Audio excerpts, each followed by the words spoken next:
Well, I'm Chris, and this is my taking more stuff off the Datsun video. And check that out, my back test wheel came in. So a guy in the comments said, hey, you might want to return that 10-inch and get you an 8-inch. Well, I ended up buying a 12-inch because I'm running a wide body kit. 10-inch wide on the front, 4 inches of backspace, 12 inches on the back, 4 inches of backspace. All right, it's not hitting anything. Grindy. I believe I'm putting a 245/60 on here, which is an overhaul height of 26.6 inches, which is going to be a little big. So it's going to be a little stretched on there. So I am going for a kind of crazy, outrageous look on this car.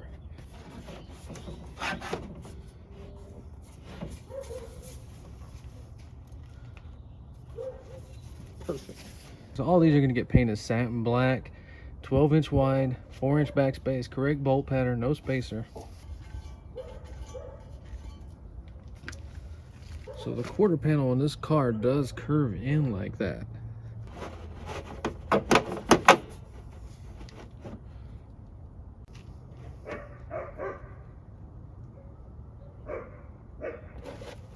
Perfect. So the front wheel was $85, that back wheel was $140. So there's some tire shop on Craigslist that's trying to sell me these tires because I think he bought them and the customer bailed out on them, and he's probably going to be mad because I'm going to only buy 2 and not all 4. He may not even sell them to me. I'm pretty sure the tires are going to work out, so we're moving forward with the wide body and removing the front bumper. So if you're doing a wide body on one of these cars and you're starting at the rear bumper, taking that off first, cars might not be your thing. The back bumper will be the last thing to come off because we don't need it off. We need to get the front bumper off to test the front piece and the front flares. Okay, so I only make how-to videos when I know everything about the car.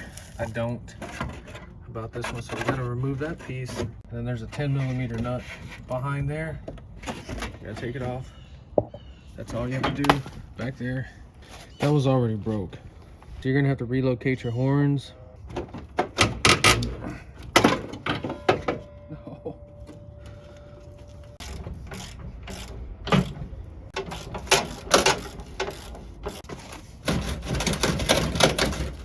So the brackets don't want to pull out straight. They actually need to be twisted like that. So we're gonna have to loosen them up.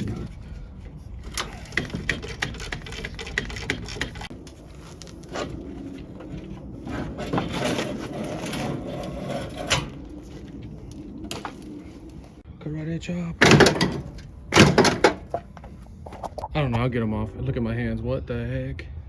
So front bumper's off and that car looks so much better like that. Check out the engine bay. I bled the slave cylinder back there. I don't have tops for them. Just gravity bled it. I'm guessing it's working. I'll stick it back on there, bolt it up, and test it. I got the pilot bushing, but I forgot the clutch alignment tool. See the frame rails in here. Got surface rust, but looking pretty good. It did eat through down there. I'm not messing with any of that. I'm leaving all that alone. Okay. I am gonna sandblast it and coat it with some kind of paint or something, but I'm not welding anything up. So a little thing I do when I mess with cars is I have an individual magnetic tray for the engine, the body, the interior. That's the one for the body bolts. So I came in here, I had to pull all the wiring out. I cut it under the seat and marked it. You can see the little numbers. There's another harness, a bigger one, under the seat somewhere, but they did not unplug anywhere. So that means you would have to pull all the wiring out of the back of the car, which is kind of stupid. So I'm going to add plugs under the seat right here. When you take the dash out of the car, it really feels like a small airplane in here. It actually makes you want to push the dash back and have a custom dash because there's a lot of room in here. We have every single thing ready to get that engine started. Look at this. I sandblasted the cap and rotor. I don't buy stuff unless I have to. Spray painted the silver.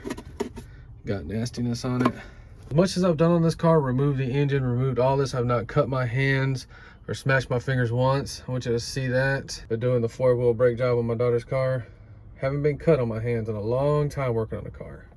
It was a Ford Focus. So notice on the 1978 280Z, the gold is the metal and it has a very thin, like a 1/16 of an inch sound deadener on there. It is completely intact. There's no reason for me to mess with it. Notice how it's got some spray on looking stuff back here. I'm not messing with anything in here. A firewall insulation is perfect, 100%. Not messing with any of that in there. Well, I don't complain and cry about stuff in my videos, but when I got this car, it really did stink in there very, very bad. And now that smell is completely gone. So another interesting thing about this car are the heater hose sizes. I don't even want to know how many people get confused on this. This is what they bought for the car, I guess 20 years ago. This is not the right size. So the guy was trying to replace this line, which was too big, and bought one that was too small. It's 1/2 inch ID or inner diameter, 5/8 inner diameter, 3/4 inner diameter. So how do we know that? Because that's our heater valve part. You can see they match up, rusted out. I'm gonna have to buy some of these and they're expensive. Where's our 5/8? Okay, so it's supposed to fit over snug like that. Notice the 3/4 inch ID, 1 inch OD. That's loose. That's not the right one at all. But you can clamp it down and it will work. Just not right. So I pulled all this out of the car because I like to understand what I work on, how it bolts in there, where it bolts up to, stuff like that. And mainly to get that stink out of the car. I do not want that nasty rat smell in the car. I can't stand stuff like that. Smells are number 1, I can't stand. Rattles, number 2. Exhaust leaks, number 3. Misfire engines, number 4. And then straight pipe daily drivers. This is the cheapest mic that you can buy on the internet, and it is my favorite one so far. I love this thing. Go buy one or buy a bunch, give them out for Christmas. These things are freaking awesome. They do standard and metric. Next level technology. The wind is actually blowing and I can smell the nastiness coming off of this. So I'm gonna Lysol the crap out of this. Another reason I took it out, I wasn't gonna take this piece out. Let me show you. Get this right here. 3, 2, 1. Bro, what the hell is that right there? Has some kind of thermal switch thing that's gonna work with the air conditioner. I don't care. Want this crap off. When I turn my heater on, I want it to come on. I don't want some stupid safety valve in there to shut my heater off for some weird reason. And look at this right here. You know, these hoses right here have never been replaced. They're not leaking yet, but you already know. Now, if you have one of these cars and you're watching this video, yours are gonna start leaking now. That's how it works. Once you know about it, now you're gonna worry about it. Don't hate me. So that little vacuum reservoir tank under the hood looks like a big hot dog wiener. Is for these 3 actuators. They work off of vacuum, so you have to have vacuum present. When you hit that switcher lever, it's gonna open this door one way or the other. You got another one for that weirdo valve. We're probably gonna delete that, throw that away. And you have 1 of 2 that are must have. This is the one, I don't know what it does yet, but it does something important. So you got 2 of them vacuum actuators that need to be addressed. And this one is at the bottom of your blower motor. So notice how I marked all this stuff. This is the vacuum line that goes to under the blower motor right here. And then we have a long one, just a single long one that goes to that vacuum reservoir tank, engine, vacuum can. Mark all that crap. So the chrome bumpers are in really good shape. I wonder how much I can get for those because they are not going back on this car. Look at that. That looks a billion times better just like that. Have the engine right there. I've been putting everything on it. We are going to have a video putting it all on there. And I'll put all this stuff on before I start filming so I don't look like an idiot. You always want to test all this stuff out before you put the engine in the car, because sometimes that manifold can be warped a little bit. These things can be warped a little bit. See how we got everything on there flush. We know it's going to fit. And I'm pretty sure I have my motor mounts on backwards, but you can see we're getting this thing ready to go back in there and it's looking beautiful. You know, I have no regrets taking this out, going this far, because you know what? Every time I walk by that, it smells like poop.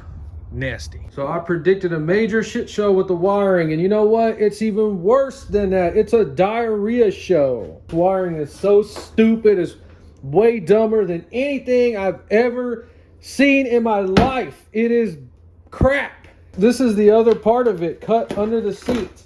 This is not even with the EFI harness. Let's go stupid. Look at that. Oh my God, that's like 30 pounds of wiring in a 1978 280Z. We had to call Charmin basically because we got a giant shit show here that not even this is gonna clean up.